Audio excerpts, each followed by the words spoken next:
We all know Tank Nation is kind of in full effect at this point. The Raptors heading on the road, taking on some very good teams, very late at night. And with the Washington Wizards winning a lot of games and finding ways to win there, they're now 2.5 games up on the Toronto Raptors for that final play-in spot. With the loss tonight, 121-111 to the Denver Nuggets, the Raptors now drop to 26-37 on the year. And any hopes that they had of kind of making that play-in spot is dwindling away fast. But I think all of Raptors Nation, and I hate to say it, but including myself, just thinks it's better off if this team just, plays hard the rest of the year. But I don't see them going anywhere at this point. And tonight was kind of a story. It was kind of a spitting image of the last game against the Brooklyn Nets. You play great for 3 quarters, you're right in the game, and in the fourth, you just flat out stink, and you lose by quite a bit. In the first quarter, the Raptors were up by 3. They win the first quarter 33-30, and their offense is flowing. They're up by 3. Good stuff. Second quarter, the offense goes pretty cold, but their offense ain't the greatest. They're +3 in the quarter. You're tied at halftime. You're not in a terrible situation here. And in the third quarter, it's 28-28. So you're going into the fourth quarter tied. But to start the fourth, the Raptors just get flat out slaughtered. I think it was like a 22-3 run. They couldn't get any offense at all. The bench was useless tonight on the offensive end. And they just lose it on. They start the fourth quarter extremely slow and they lose. It's been a theme as of late. That game against the Knicks, they were in for 3 quarters, then stunk in the fourth quarter. The Nets, same thing. They were in for 3 quarters and then stuck in the fourth, and that happened again today against the Denver Nuggets. Is that a credit to the lack of bench unit time because you're trying to get the bench to start your fourth quarter, get them in the groove, and then have your starters come out to finish the ball game? If that's the case, your bench hasn't given you anything. And we'll get to that in a second here. But like I talk about my 3 keys to the game. All right, let's start with a little bit of a different look here. The Raptors actually shoot 50% from 3-point range. It looks great. And they only shoot 34. So, hey, James, you got 2 of the 3. Ideally, you should have won. You're right. Clearly, that is like one of the first games that I've seen that the Raptors have screwed my theory over. But they got murdered on the glass. They were -12 on the glass and -7 on the offensive boards. They doubled us on the offensive rebounds. And that's just, it's not good enough. You saw some pretty good performances by the starting unit for the Toronto Raptors. But again, you're -18 in points in the paint. They had 9 more field goals than the Raptors, 8 more free throw attempts. So you're just giving them opportunities to beat you down.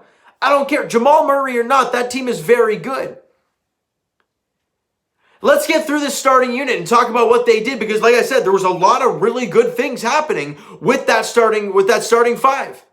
Kevin Burch dropped a career-high 20. If I'm not mistaken, I think his career high was 14 going into the game. 28-4.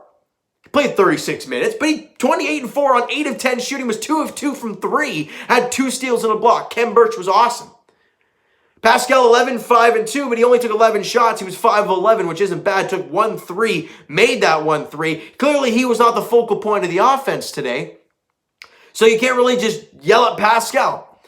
Malachi Flynn was good. I wish he would have shot a little bit more. 16 points, 6 boards, 4 dimes. On 6 of 9 shooting, was 2 of 4 from 3. And OG was great. I'm just running through these real quick because they weren't the issue. 25 points, 3 boards, 3 dimes for OG. He shot 8 of 21, which ain't the greatest. But he shot 4 of 8 from 3 and had a steal and a block. He was great. Lowry, 20, 5 and 7. Shot 7 of 16 from the field. Was 5 of 10 from 3. He had 2 steals in the game. You had 3 guys getting 20 plus. And then you had Malachi with 16 in your starting unit. Those numbers are great. Your starters gave you enough. But the problem that we have seen, and people are going to yell at Masai for trading with Matt Thomas and Terrence Davis, who really on this bench unit didn't do anything this year at all. And Matt Thomas is awful in Utah. Yeah, Terrence Davis is getting some time there in Sacramento, so he's looking all right. But those guys cannot turn a fourth quarter like we're seeing right now from this team. The top scorer off the bench today was Utah. You know how many he had today? 5. That's not good enough. You need your bench to impact. And I think this is where we're starting to see the holes, right? We got some centers, great. You know, Gillespie, congratulations, the 2-year deal. He well deserved the way he plays this game. Kem Birch has been a solid player. But I think right now with the roster that we're seeing, you're seeing the holes that Serge Ibaka and Norman Powell left. Not saying Gary Trent's not good. He's just not playing right now because of the contusion. Because we remember when this team last year was that good. Their starting unit gave you almost consistent numbers every single night. They were awesome. And then you had basically double-double machines, Serge Ibaka and Powell, who basically never missed, coming off the bench. You always had that bench scoring for the most part. And then you had guys like Terrence Davis and Matt Thomas sprinkling in some good games here and there. You know, and that was consistent. With those guys now not here, and with Gary Trent not playing, you got nothing off the bench. You're getting nothing from your bench unit. You're expecting your starters to give you, 35. You get 3 guys with 20 or more. That should be good enough. Your bench should give you enough to win the game. But they didn't. Nobody can blame the starting unit today. I'm not going to lay any blame on any of those guys. I can't even really blame the bench. There's just not enough talent there. I don't know how you guys feel about what we saw from the bench unit today and what we've seen as of late, but that's just my take. You can't expect Utah to drop 15 a night, 10 to 15 a night off the bench. Gillespie is not going to give you a double-double every night, at least not at this point in his career. You can't expect Stanley Johnson to be consistently great. Paul Watson, heck, you saw a really good one game he had, and then he threw up a goose egg and shot 0 of 10 in the next game. You cannot trust these guys on a consistent game-to-game basis offensively. You know what you're going to get defensively from guys like Gillespie and Utah. You know what you're going to get. But you need offense. You need some scoring. And the Raptors have not gotten that from their bench unit. Yeah, it's fun to watch sometimes, watch these guys fly around on defense, but in the end, they're sloppy offensively, and when they get wide open looks, they're just not knocking down shots.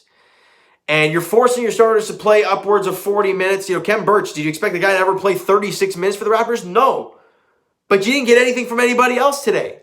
Also doesn't help that Chris Boucher is not playing for this team. That really hurts as well. But I think that's a huge factor with this roster. I think the starting unit, at least from what we see out there right now, they're great. They're fine.